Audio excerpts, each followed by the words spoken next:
Bonjour, on a que des gens malades autour de cette table à part Floris, mais lui c'est un malade dans son ciboulot évidemment, on n'oublie pas. On a Lola. J'ai toussé avant, j'ai préparé l'émission. Exactement. On a Lola à côté également, c'est la petite nouvelle. Bonjour à tous, tu parles pas dans le micro, personne ne t'entendra de toute manière. Mais... C'est vrai, bonjour. Lola, ta catchphrase pour Joker Folia 2. Ma catchphrase, première catchphrase de ma vie, ce sera A joke is born. A joke is born. Oh, habile jeu de mots entre deux concepts. Nono. Alors moi hier Lola m'a dit que sa catchphrase elle était un peu trop obvious. Du coup moi j'en ai trouvé une obvious et je me suis dit il m'en faudrait une de backup. Donc la première c'est mauvaise blague. Entre parenthèses obvious Lola pour l'interrogation dans mes notes. Et la deuxième, du coup, je me suis dit qu'il m'en fallait une autre et je suis parti dans le premier film. J'avais bien aimé l'allégorie avec l'escalier, en fait, qu'il y a dans tout le film. Et je me suis dit que j'allais la reprendre pour ma catchphrase du 2 avec un petit fait divers qui est « Ivre, virgule, il pousse son chef-d'œuvre dans l'escalier ». Oh, pas mal. Ce qui a mené à la catchphrase était très long, mais ça valait le coup. Oui. Floris, ta catchphrase. J'ai l'impression qu'on se suit parce que Nono avait pré-shot la catchphrase de Lola et j'avais une sorte de catchphrase de Nono parce que moi j'avais anatomie d'une chute d'escalier. Et c'est plus d'abord parce que j'avais choisi un titre peut-être un peu plus presse écrite qui était Todd Phillips, Abîme le Joker, mais abîme avec un Y. Oh, l'abîme. Oh. Okay. Et pour moi, c'est tout simplement. T'avais pas pré-shot la phrase Oh, mais moi je pré-shot rien. J'avais pas pré-shot que je pourrais faire l'émission. Ça t'intéresse pas trop aux autres, de toute façon. Non, très peu. Je suis le Joker, tout simplement. Non, ma catchphrase, c'est tout simplement chantons sous l'ennui.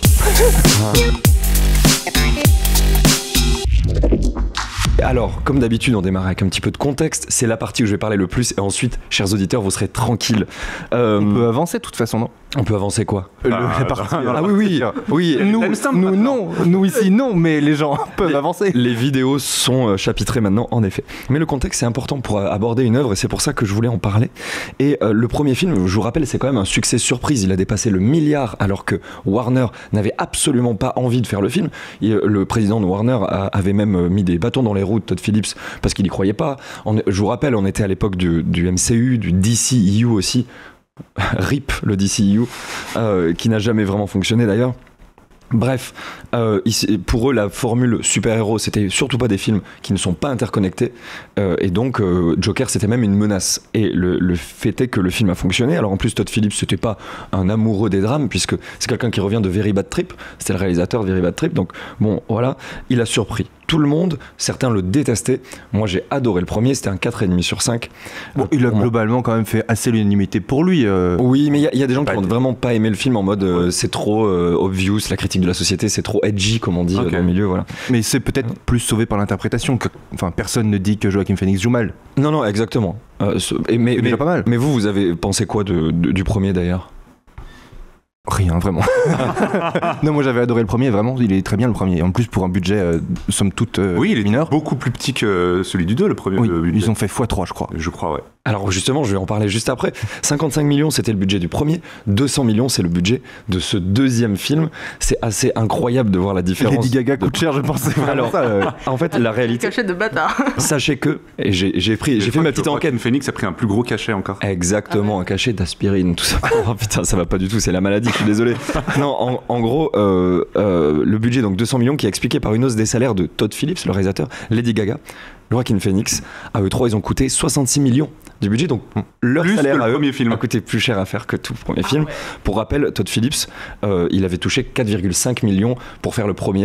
Et alors là, vous imaginez bien qu'il a touché beaucoup plus. Il a été diffusé à la Mostra de Venise et pour des résultats assez mitigés. Qu'est-ce qu'on en pense, nous, avant que je perde complètement ma voix ? C'est quoi Lola, comme c'est la petite nouvelle ? Dis-nous. Bon, vu toutes les catchphrases de tout le monde et ton petit résumé, j'imagine qu'on n'a pas du tout le même avis sur le film, puisque moi j'ai passé un super moment. Ah, c'est intéressant. Et je me dis que je suis une minorité minoritaire. Ouais, minoritaire. D'ailleurs, Qui d'ailleurs est vrai. C'est le propos du mot. T'as passé un bon moment, c'est une chose, mais pourquoi t'as passé un bon moment ? Pourquoi j'ai passé un moment ? Il faut que j'analyse maintenant. Bah oui. Comme je te dis, en vrai, le film est audacieux. Je m'attendais à un film musical, genre vraiment musical. Ah, mais tu t'attendais à un film musical, toi ? Ouais, parce que moi j'ai vu film musical. Moi, je savais pas du tout. Ah ouais ? Non, moi j'ai découvert. Okay. Mais comment t'as vu ça où que c'était film musical ? Je sais pas, j'ai dû taper Google. Non, mais tout le monde en Joker Folia 2, j'ai dû taper Google dans Google et j'ai eu Joker. J'ai la phobie, je te le disais, des. Moi, je déteste les comédies, pas les comédies musicales, pardon. Moi, je déteste les bandes annonces. Du coup, déjà, j'essaie de jamais. La bande annonce a caché le fait que c'était une comédie musicale. Comme toutes les bandes annonces de comédies musicales d'ailleurs. Mais du coup, j'essaie de jamais me spoiler le film que je vais aller voir. Et donc l'émission qui spoil après. Et je savais pas du tout qu'on allait aller voir une comédie musicale. Et justement, moi, ça m'a beaucoup dérangé parce que ça dénotait énormément, je trouve, avec le premier. Dans ma tête, c'était plutôt, s'ils avaient voulu faire une comédie musicale, j'aurais pu l'accepter. En plus, elles sont bien amenées. C'est à chaque fois dans l'imaginaire du personnage. Je veux dire, elle tombe un peu de nulle part, mais pour une bonne raison. C'est qu'on a un peu la folie du personnage, mais c'est aussi pour cette raison que je n'aime pas ce côté comédie musicale. C'est que je trouve que c'est un raccourci un peu facile à la folie du personnage. On prend un personnage qui est fou et on change complètement le problème psychique qu'il avait dans le 1, qui était plutôt un craquage mental suite à une violence qui servait ce propos-là, justement, de faire petit à petit sombrer le personnage dans la folie. Et là, on efface tout ça, on fait table rase pour au final en faire un schizophrène qui a eu des troubles dans son enfance parce qu'il était attaché au radiateur. Et du coup, on utilise ce côté comédie musicale là pour extrapoler ce côté folie, et je trouvais qu'il dénotait trop avec le premier en fait. Et du coup, moi, ça m'a posé problème à chaque fois qu'il y avait des chansons qui arrivaient. J'étais dans le film et quand les chansons arrivaient, je me sentais comme ce personnage dans Trap qui est piégé dans un concert de Lady Gaga et du coup je me remettais en arrière sur mon siège. Et sauf que toutes les musiques sont nulles. Enfin, j'ai vraiment trouvé que c'était catastrophique, moi, je vous le dis. Je suis désolé d'avance, mais j'ai trouvé le film catastrophique. Floris, toi, ton avis là-dessus? Je suis mitigé. Je n'ai pas passé un mauvais moment. Je suis surpris de ce film et je ne m'attendais absolument pas à ça. Non seulement de la comédie musicale que je n'avais pas pré-shot, en essayant de m'exclure de la promo parce que j'avais peur que ça révèle trop d'éléments clés de l'intrigue.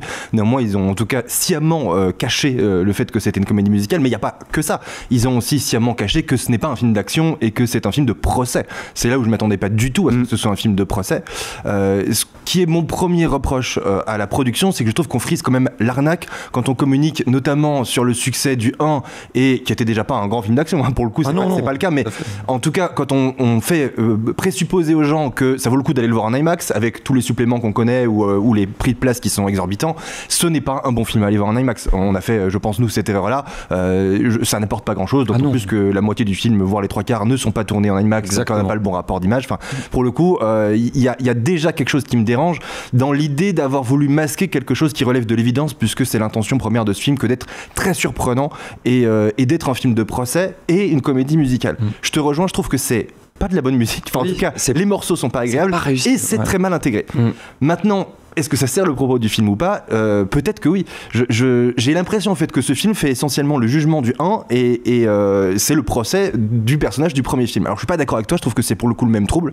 On est dans un film qui analyse dans une vision un peu très dépressive. Je pense qu'il va pas hyper bien, Todd Phillips et son associé. En tout cas, la vision qu'ils ont du monde, j'aime bien parce que j'ai rarement vu un film avec aussi peu d'espoir. Tout s'écrase et tout est oppressant. C'est en fait un huis clos. On verra jamais l'extérieur, à l'exception de quand ça explose, mais sinon on est enfermé dans tous les lieux possibles d'enfermement.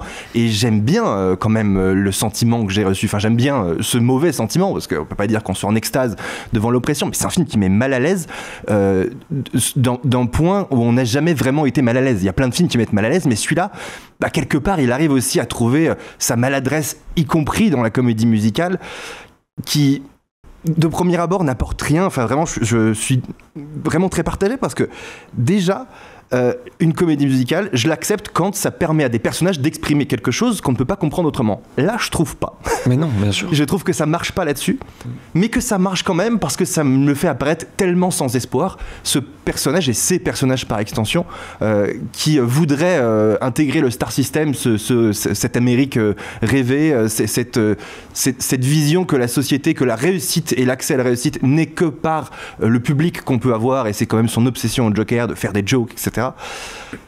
Là, pour le coup, est complètement écrasé, et j'aime bien la puissance de l'échec, à la fois de ce déterminisme social qu'on n'arrive pas à contrer, parce qu'en fait, c'est effectivement, il y a peu de doute, mais sa vie passée qui détermine ce qu'il est aujourd'hui. c'est en plus on nous le redit avec le perso de Lady Gaga, on dit bah en fait elle en ayant vécu un passé merdique elle est aussi merdique et le personnage est tellement peu travaillé de Lady Gaga voilà, en fait, on va te le répéter 2 fois le background pour être sûr que tu l'entendes avec exactement les mêmes mots, donc il y a un peu de flemme là-dedans, surtout s'ils ont augmenté leur salaire, c'est un peu une honte. Moi j'ai trouvé que le film honteux, désolé je te coupe, mais déjà tout ce que tu dis c'est vrai, mais c'est ce que le 1 disait déjà, donc le film n'apporte rien sur la forme, c'est catastrophique, les parties comédie musicale elles sont greffées, on dirait qu'à la base ça a été écrit, ensuite ils se sont dit tu sais quoi on va mettre une comédie musicale dessus, parce qu'en fait ça arrive un peu comme un cheveu sur la soupe, alors parfois ça tombe bien, mais souvent ça tombe à côté. Moi j'ai rarement vu une comédie musicale aussi mal intégrée, encore une fois, quand les trucs sont trop obvious pour être mauvais, j'ai tendance par gentillesse et empathie à me dire que c'est probablement fait exprès pour susciter du malaise. J'ai tendance à penser que ce film est un exercice de style, oui, mais d'accord. Mais du coup raté. Mais je suis d'accord pour dire que c'est un exercice de style. En revanche, il n'y a aucun style. C'est ça le problème, parce que pour moi, la comédie musicale, c'est un genre où on est censé expérimenter aussi des mouvements de caméra, nous montrer des choses. Normalement, c'est pas que. En fait, là, il a fait la base de la comédie musicale, qui est quand il chante, il dit ce qu'il pense à l'intérieur. Mais normalement, on doit sentir ce qu'il pense avec la mise en scène. À aucun moment, je me suis vraiment fait poser la question à chaque séquence chantée. Qu'est-ce que j'apprends de plus du personnage que je ne savais pas avant? Rien du tout. Rien du tout. Et globalement, au-delà de la comédie musicale, tout le film ne t'apprendra rien de plus que ce que tu sais déjà. C'est, pour moi, l'exercice du style, il est, sans faire avancer les personnages, comment puis-je faire un nouveau film? Et en cela, c'est pas inintéressant. Et même là-dessus, d'ailleurs, le pitch est assez... pas basique, mais prévisible dans le sens où le Joker se fait arrêter, il va avoir un jugement où il va plaider la folie. Je veux dire, pour un film et un personnage qui est censé incarner justement l'imprévisibilité et la folie, on pouvait pas faire plus logique comme suite de scénario. Ça aussi, ça m'a vraiment, j'ai pas vraiment aimé ça. Exactement. Ce scénario-là. Moi, je trouve que le scénar, et je vous le dis, il est bâclé. Il y a des gens qui vont adorer, c'est un film qui va diviser, c'est sûr. Moi, j'ai trouvé que c'était bâclé, j'ai trouvé que c'était inintéressant au possible. Tout le problème, c'est que le 1 fonctionnait parce qu'on avait de l'empathie pour le Joker. Oui.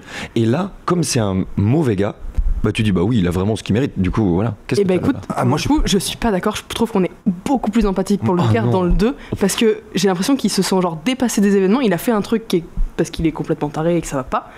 Et là, on lui dit oui, tu es fou, c'est pour ça que tu l'as fait. Et lui, il sait qu'il est pas fou en fait, parce que. Et du coup, il galère, même il y a tout ce truc de passation qui est très mal amené pour le coup, avec la fin, bon voilà. Même le personnage de Mikey, je crois, ou je sais plus comment il s'appelle. Michel. Celui qui se fait étouffer là quand on entend juste. Ah oui, Ricky, voilà, bon, il y avait qui, c'est déjà pas mal. Exactement. Et l'histoire d'enfant de Lady Gaga qui, bon, on n'y croit pas une seule seconde, je pense. C'est une métaphore de la suite du film. Et tu vois vraiment, même quand il rigole, qu'en fait il est à 2 doigts de pleurer parce que ça va pas du tout. Oui, mais c'est ça dans le 1. Mais moi j'ai jamais. Et surtout, t'avais aussi t'as ça que dans la fin du film en fait. Les premiers 3/4 du film, justement, il se bat un peu contre sa folie là, et il y a ce côté, il a deux personnalités, le Joker et lui, et tu vois qu'il est entre les deux, entre accepter le Joker ou s'accepter lui-même. Et moi, ce côté empathique là où tout s'effondre, on le voit vraiment que à la fin, je trouve. Moi, je suis pas d'accord. Au moment où il prend sa plaidoirie pour se défendre lui-même. Oui. Mais ce qui est peut-être pas une mauvaise chose, mais le problème, c'est que ça déconstruit tout ce que le premier film avait construit. Peut-être que certains trouveront que c'est un point positif, mais pour moi, ça détruit tout. Le truc, c'est que tu peux pas commencer le film avec ce dessin animé qui est pas mal. D'ailleurs, je crois que c'est Sylvain Chaumet qui avait fait les triplettes de Belleville, qui l'a animé, et du coup, ça fait plaisir. Mais le truc, c'est que dès le début, je me dis, mais attends, on essaie de nous faire croire que c'était pas vraiment lui, alors que tout le principe du film, c'est de nous faire comprendre sa descente aux enfers. Exactement. Et pourquoi c'est logique d'en arriver là dans notre société. Mais du coup, tu ne comprends pas ton propre film, Todd Phillips. Moi, j'ai l'impression qu'il a essayé de le faire de point de vue du personnage. Je suis d'accord avec Lola, j'ai jamais été autant en empathie avec le Joker pour le coup. Dans le premier, en fait, il y avait des éléments inacceptables qui me faisaient ne pas être en empathie, parce que tuer des gens, je trouve que c'est pas ouf. Et donc j'ai beaucoup de mal à accepter un personnage dans ses excès, et là pour le coup je trouve que le film, dans la manière dont il est écrit et réalisé, épouse le point de vue d'un personnage qui en fait est détruit par la société qui l'entoure. Alors peut-être que la critique est facile, mais en fait c'est, j'en parlais tout à l'heure, l'échec de contrer le déterminisme social qui te conduit presque inévitablement à faire ça, mais c'est aussi l'échec du traitement des médicaments qu'il prend, des gens qui l'entourent, de la réinsertion sociale, mais c'est aussi l'échec du jugement. C'est pour ça aussi que c'est un film de procès qui aurait pu être intéressant. Le sujet de peut-on juger les fous, moi quand j'ai vu que ça arrivait dans un procès, j'étais hyper hypé, parce que je trouve que c'est un sujet majeur, peu traité par le cinéma, et c'est très intéressant d'un point de vue éthique. Moi j'adore les sujets d'éthique sur lesquels il est difficile de se positionner. Je trouve que le sujet de peut-on juger les fous, quelqu'un qui a fait quelque chose d'horrible ne peut tout de même pas être jugé, parce que depuis l'Empire romain on sait que les fous c'est des gens qui sont irresponsables, et ce qu'on juge c'est la responsabilité. Donc il y avait matière à faire un super bon film de procès pour aller justement essayer d'expérimenter ces thématiques là, et en fait on choisit de se mettre du point de vue du personnage qui en fait, comme tous les fous, ne savent pas qu'ils le sont. Et c'est pour ça je pense qu'il est à la fois c'est que cette comédie musicale elle sait aussi un petit peu ce propos là, c'est-à-dire que lui se vit à la fois comme une star en fait à tout moment, moi, je doutais un peu de ce que lui pensait, parce qu'en fait, on le trouve tellement écrasé dans les autres films Joker, et notamment dans le premier, on découvre quelqu'un qui est un architecte du complot, mais qui est d'abord un génie dans son architecture du complot. Et on s'attend à être surpris tout le temps par ce qui se passe. Là, pour moi, la société lui a défoncé la gueule, et il n'y a plus aucun espoir qui s'en sorte. Et donc, on passe d'un film qui traite un individu avec une problématique personnelle à une société qui ne permet rien du tout. C'est pour ça que je trouve que c'est un film très, très, très sombre. Je trouve qu'il est quand même assez inédit dans le paysage ciné, surtout parce qu'il n'y a pas d'espoir. Du budget et dans le monde de films de super-héros. Ce n'est pas un bon film parce qu'il a beaucoup de défauts, et ce que je reproche surtout et qui me fait trouver que c'est pas un bon film, c'est que c'est tellement un personnage riche, notamment avec ce que permettait le 1, qu'en fait on a tout le long envie de voir autre chose. Mais bien sûr. On attend que ça pète, on attend quelque chose, et en fait on nous offre ce film qui tourne un peu en rond, et qui, je suis d'accord avec toi, ne brille pas du tout par sa qualité de réalisation et tout ce qu'elle aurait permis.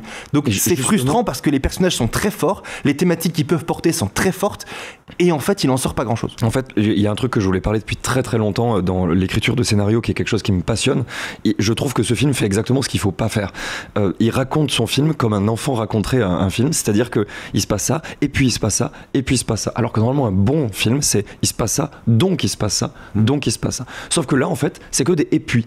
Et donc en fait moi j'arrive pas à être attaché à un et puis. Je me dis la scène d'après il va se passer autre chose, mais de toute manière on m'a rien préparé pour que ça arrive. Enfin j'ai trouvé que c'était d'une fainéantise d'écriture. Moi je le vois vraiment pas comme toi. Je le vois comme étant écrit du point de vue du personnage qui est tellement paumé qu'en fait effectivement il est la folie et cette maladie là fait qu'il est impossible d'envisager un monde structuré et construit. Je comprends donc, ce qu'il veut dire. Il prend les choses les unes après les autres. En fait il subit tout le film. Alors il se trouve que nous aussi du coup on le subit, parce que moi j'étais très en empathie vraiment. Joaquin Phoenix il fait tout ce qu'il peut, il donne tout ce qu'il peut. Effectivement, il est moins bon que dans le 1. Il est moins bon. Oui, parce que le 1 est meilleur. En fait, c'est le problème de ce film, c'est qu'il te fait sentir que le 1 est meilleur sur tous les aspects. Mais il te fait revenir les personnages du 1. En fait, déjà aussi, c'est un autre problème.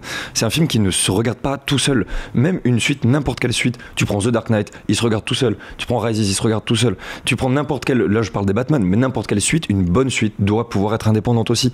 Et là, elle se repose trop sur les ressorts émotionnels qu'ils ont créés il y a 3 ans. Mais c'est nul, quoi. Enfin, vraiment. Ce film, c'est le jugement du 1, c'est assez bizarre, quoi. Mais je m'en fous, quoi. Je suis en train de perdre ma voix, putain.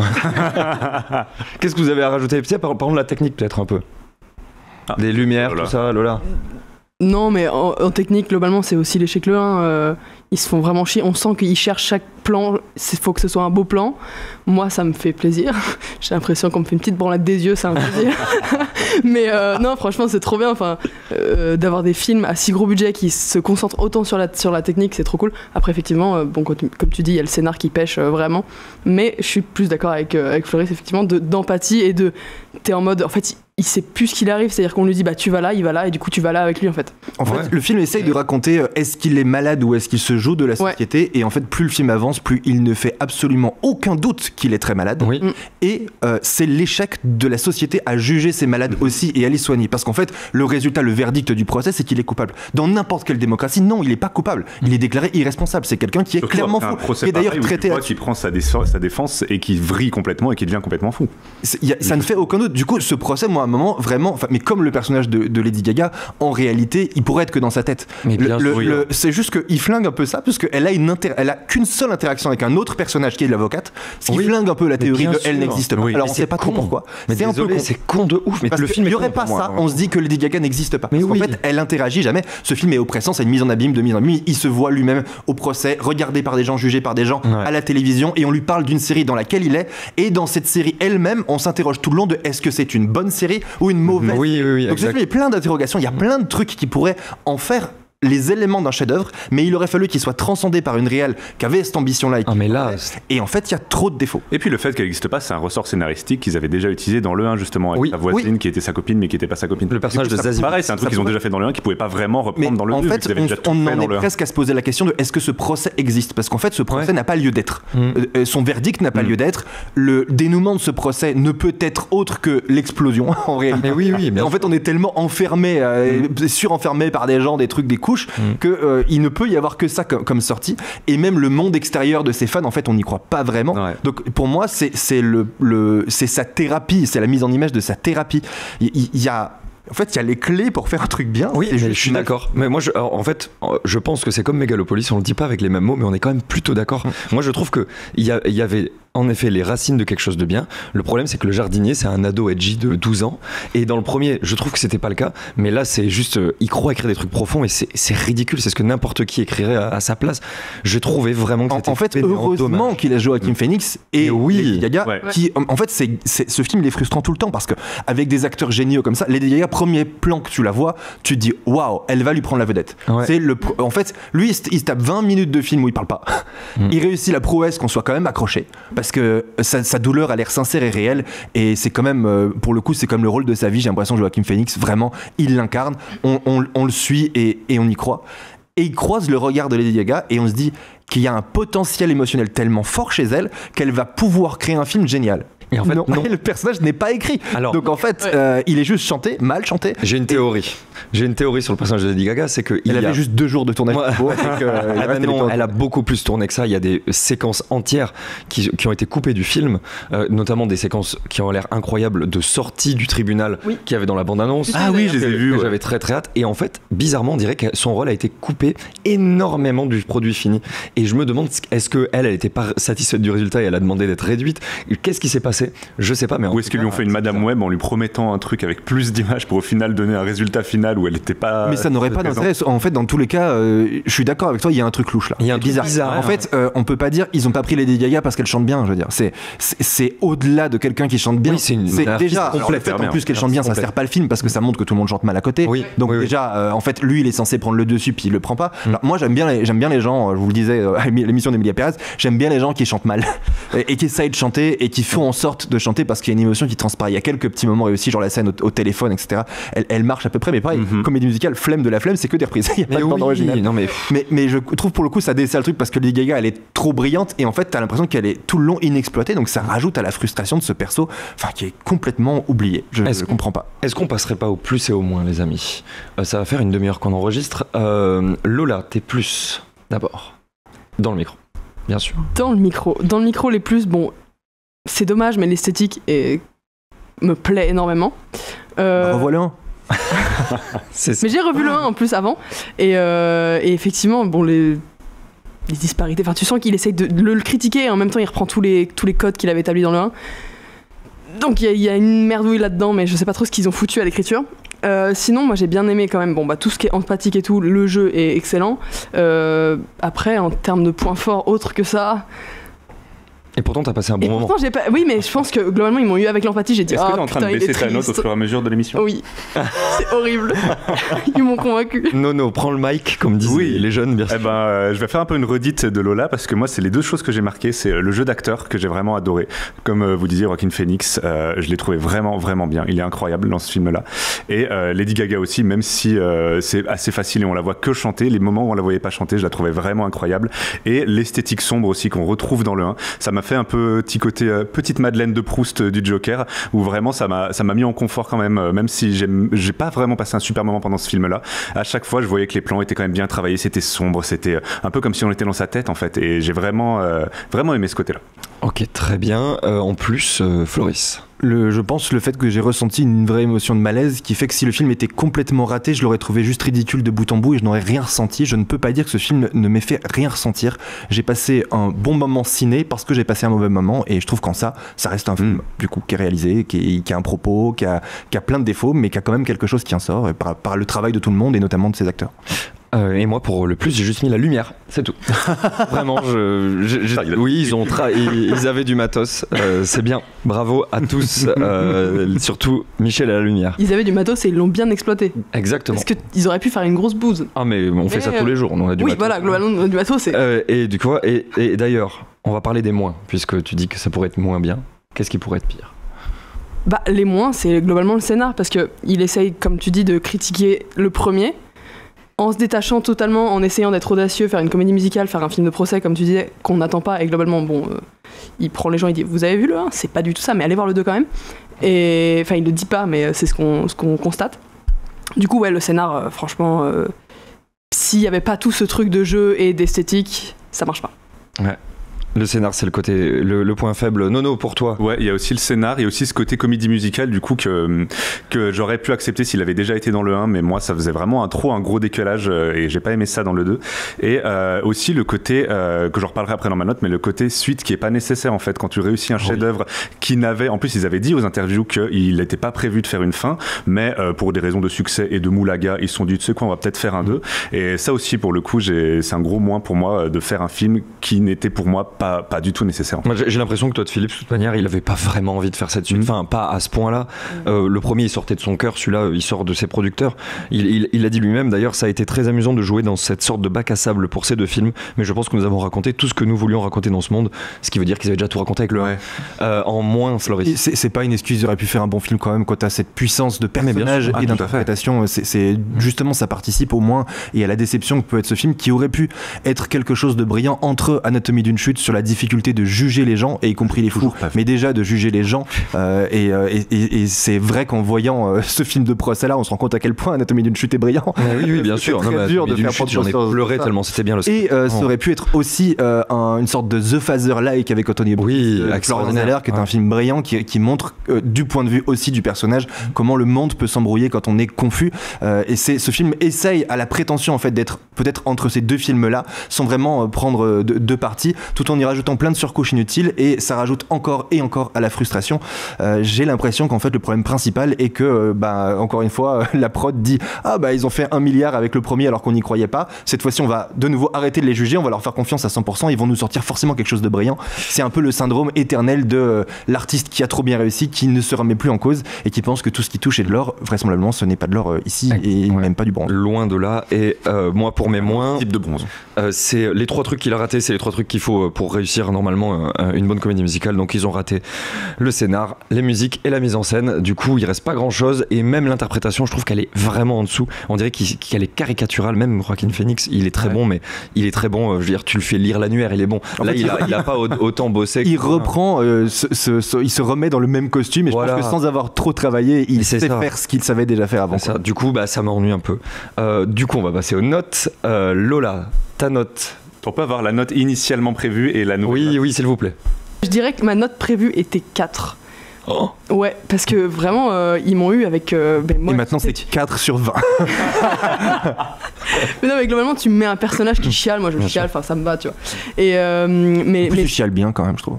Oui, franchement, tu sens que t'as envie de chialer avec lui, quoi. Même s'il est un peu taré quand même. Mais du coup, je dirais que je descends à 3 quand même. 3, ok. 3, ce qui est quand même pas mal. Sur 5. 3 sur 5, bien sûr. Nono. Moi, déjà, comme je disais tout à l'heure, de base, j'aime pas qu'on sorte un film qui n'était pas nécessaire quand le 1 n'en attendait pas. Donc déjà, le film, comme on sait déjà, bas en note, et il m'a pas donné de billes pour vraiment remonter. Comme on a vu dans les pour, il n'y en avait pas beaucoup. Du coup, moi, je suis sur 2 sur 5. Et ma note n'a pas changé pendant l'émission.